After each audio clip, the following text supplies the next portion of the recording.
பிடித்துக் கொண்டிருந்த மீனவர் கால் தவறி விழுந்ததால் பலியானார். புதுக்கோட்டை மாவட்டம் அறந்தாங்கி சட்டமன்ற தொகுதிக்கு உட்பட்ட கோட்டைப்பட்டினம் துறைமுகத்திலிருந்து நாள் ஒன்றிற்கு சுமார் 100க்கும் மேற்பட்ட மின்விசை படகுகள் மூலம் மீனவர்கள் மீன்பிடிக்க கடலுக்குள் செல்வது வழக்கம். அதன்படி நேற்றைய தினம் காலை 7 மணிக்கு கோட்டைப்பட்டினம் விசைப்படகு துறைமுகத்திலிருந்து 143 விசைப்படகுகள் கடலுக்குள் மீன்பிடிக்க சென்றதில் கோட்டைப்பட்டினம் கிராமத்தை சேர்ந்த அருளானந்தம் என்பவருக்கு சொந்தமான TN08MM2569 என்ற பதிவு எண் கொண்ட விசைப்படகில் மலைசாமி, முருகன், குமார், முருகன் ஆகிய 4 மீனவர்களும் கடலுக்குள் மீன்பிடிக்க சென்று உள்ளனர்.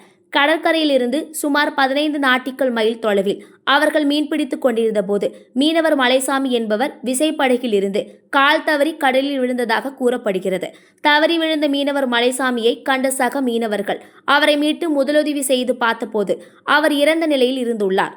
மேற்படி இறந்த மீனவரின் உடலை கரைக்கு கொண்டு வந்த சக மீனவர்கள் கடலோர காவல்துறையினருக்கு தகவல் தெரிவித்ததோடு ஆம்புலன்ஸ் மூலமாக மணமேல்குடி அரசு மருத்துவமனைக்கு கொண்டு சென்று அவரது உடலானது பிரேத பரிசோதனைக்காக பிணவரையில் வைக்கப்பட்டுள்ளது.